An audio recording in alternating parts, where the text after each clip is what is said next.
وہ بیٹی جس کے احترام میں نبیوں کے سردار رسول اللہ صلی اللہ علیہ وآلہ وسلم اپنی جگہ سے اٹھ جایا کرتے تھے، مگر یہ امت کو کیا ہوا، اپنے نبی کے اس دنیا سے رخصت ہوتے ہی اسی نبی کی بیٹی پر نہ جانے کیسے ظلم ڈھائے کہ آپ کو اپنے بابا کے مزار پر کہنا پڑا، بابا آپ کے بعد مجھ پر وہ مصائب ڈھائے گئے، اگر وہ دن پر پڑتے تو وہ سیاہ راتوں میں تبدیل ہو جاتے۔ آپ اپنے بابا سے بہت محبت کرتی تھی۔ ایک دن آپ نے امام علی علیہ السلام سے کہا، ابو الحسن مجھے میرے بابا کی بہت یاد آ رہی ہے، آپ مجھے میرے بابا کو کرتا دے دیجئے۔ آپ کو کرتا ملا، آپ نے اپنے بابا کی خوشبو محسوس کی اور کرتے کو سینے سے لگایا اور بہت روئی اور روتے روتے بے ہوش ہو گئی۔ امام علی علیہ السلام نے کرتا لیا اور واپس صندوق میں رکھ دیا۔ آپ کے رونے کا یہ عالم تھا کہ مدینے کے لوگ امام علی علیہ السلام سے کہتے، علی فاطمہ سے کہو یا دن میں روئے یا رات میں۔ آپ نے جب یہ بات سنی تو آپ نے کہا، ابو الحسن ان سے کہہ دیجئے کہ اب میں زیادہ دن ان کے درمیان نہیں رہوں گی۔ اس کے بعد گھر سے دور ایک پیڑ کے نیچے بیٹھ کر رویا کرتی تھی۔ جب لوگوں کو خبر ہوئی تو لوگوں نے وہ پیڑ بھی کاٹ دیا۔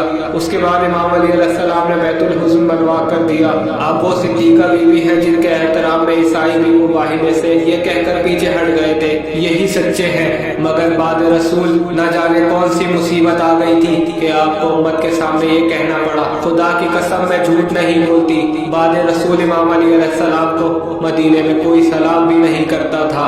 جب یہ بات آپ کو پتہ چلی تو آپ نے پوچھا، ابو الحسن کیا آپ کو مدینے میں کوئی سلام نہیں کرتا؟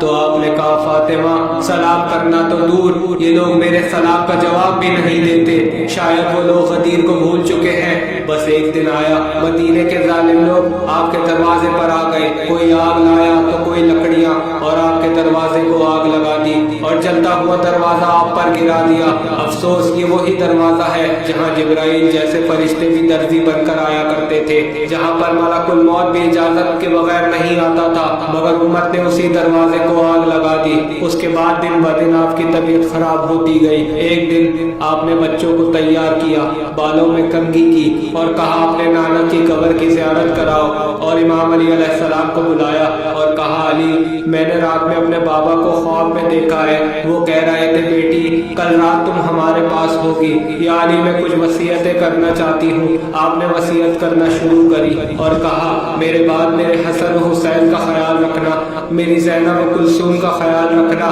یا علی میرے بعد ایک نکاح کرنا جس سے آپ کو ایک بیٹا ہوگا، اس کا نام عباس رکھنا، وہ بیٹا میری زینب و کلثوم کے پردے کا محافظ ہوگا، یا علی میرا غسل و کفن رات کی تاریخی میں کرنا، میرا جنازہ رات کی تاریخی میں اٹھانا، مجھے ستانے والوں اور میرا حق کھانے والوں کو میرے جنازے میں شریک نہیں کرنا، میں روز محشر ان کی شکایت اپنے بابا سے کروں گی۔ اس کے بعد جناب ام ایمن سے کہا، اب میں اکیلے عبادت کرنا چاہتی ہوں، جب حسن و حسین آئے تو پہلے ان کو کھانا کھلانا، اور جب تک میرے ذکر کی آواز آتی رہے تو سمجھ لینا میں اس جہان میں ہوں، اور جیسے ہی میرے ذکر کی آواز بند ہو جائے تو سمجھ جانا میں اپنے بابا کے پاس چلی گئی۔ جب امام حسن و حسین آئے تو جناب ام ایمن نے کہا، شہزادو پہلے کھانا کھا لو پھر ماں سے مل لینا۔